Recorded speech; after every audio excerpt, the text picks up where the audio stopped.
Hey everyone, welcome back. If you're new here, I'm Katie, and today I am doing my January coloring pages that I completed. I am sorry if you hear a noise in the background. I am on the verge of not feeling well, so I wanted to get it done and the dishwasher's going. So I do apologize for that, but I only have about 4 or 5 pages to talk about as I just got back into journaling. 2 of these pages are actually either from November or December, but I thought, you know what, might as well put it in the January wrap up because that way I could talk about it at the end of the year too. So the first one I completed was in Year of Wonderment by Deborah Muller. I don't have the cover because the cover got damaged, so I need to reprint that.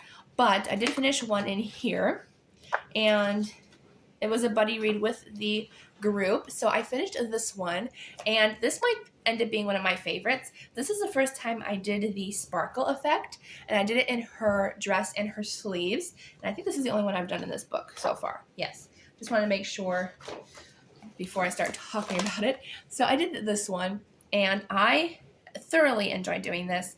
I used alcohol markers for her skin and hair, as well as her dress. And then I went in with some I think it's Arteza water-based markers and some white Posca pen for the little bit of sparkle in her dress. And that's not sparkle. That's actually like having fun and just creating like a dotting method to create the sparkle.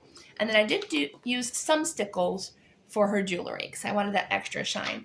But I just love doing this one. And I was going to go kind of the Elsa feel to it. But I figured I kind of wanted like a brunette or kind of auburn looking because like I dyed my hair auburn. So I kind of wanted her to have auburn hair, but I absolutely love her. She turned out great. So then I did a page in this watercolor book by, I think it's Tumwarta, I think. Don't quote me, but that sounds right. So this is actually on watercolor paper, and I did one page in here, and I am thoroughly loving this book.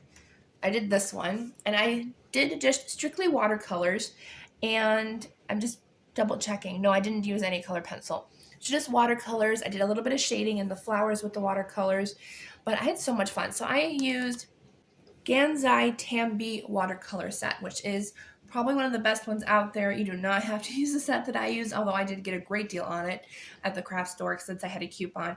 But I thoroughly enjoyed it so much.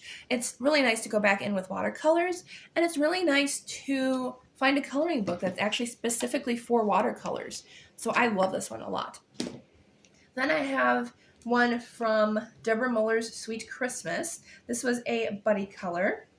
I can get it off my little binder clip here. I did this one in Sweet Christmas, and I love this one. I mean, I'm happy with all the ones that I did. I'm just happy coloring again, honestly, because it's been a while. So I did a split page. I did kind of like the sweet. I kind of wanted like a sweet versus like vintage, kind of a little bit more, not necessarily creepy, but both girls ended up really beautiful. I love doing the split I was going to say split timeline, but just a split page. I used alcohol markers as a base, and then I went in with Prismacolor pencils to do a little bit of shading, and I just really, really love it, especially if you look kind of more closely. I really love the shading I did, especially on this dress here. I really like that, so I just love doing it. It kind of gave her a little bit of a birthmark. I really liked that because my alcohol marker did bleed a little bit up here, and I figured, why not just go ahead and create like a birthmark effect? And I really, really love that. So that is the one in Sweet Christmas by Deborah Muller. And then I have one more it was a freebie set from Coco Wayo. And I don't know why, but I love their creepy coloring pages. I just think they're so much fun. And I'm trying to find it. I don't know where I put it. Oh, there it is. For some reason, I could not find it. So I finished this one, and it was a freebie, and it doesn't look like I actually colored, but I just used a grayscale, and I really loved doing that. So I used some warm grays and cool tones, and I just had so much fun with this. It kind of gave like a Tim Burton aspect to it, because it kind of gives off like that kind of cartoony look with like the black and white. I just had so much fun. Oh, this was actually done in September. That was a long time ago. But I'm surprised I put a date on there. But since I didn't show you guys this one, I figured this was probably my introduction back into coloring last year.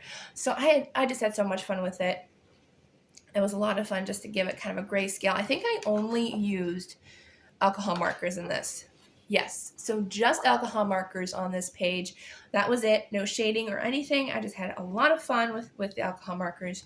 And then I forgot to share who I buddy colored this with. This was with Judith Moy 85 on Instagram. So thank you for coloring with me, Judith. We have a couple more coloring pages we're going to do next month together, so that's lots of fun. So those are the only pages I have completed. I am hoping to get a couple more done in February, since I have the color in February color along, and I really want to do some like fairy type pages and some fairy tale themed pages, which will be lots of fun. I have a couple buddy colors already and a couple more fun things planned. All right, so I hope you all have a wonderful day, and I'll see you all in the next video.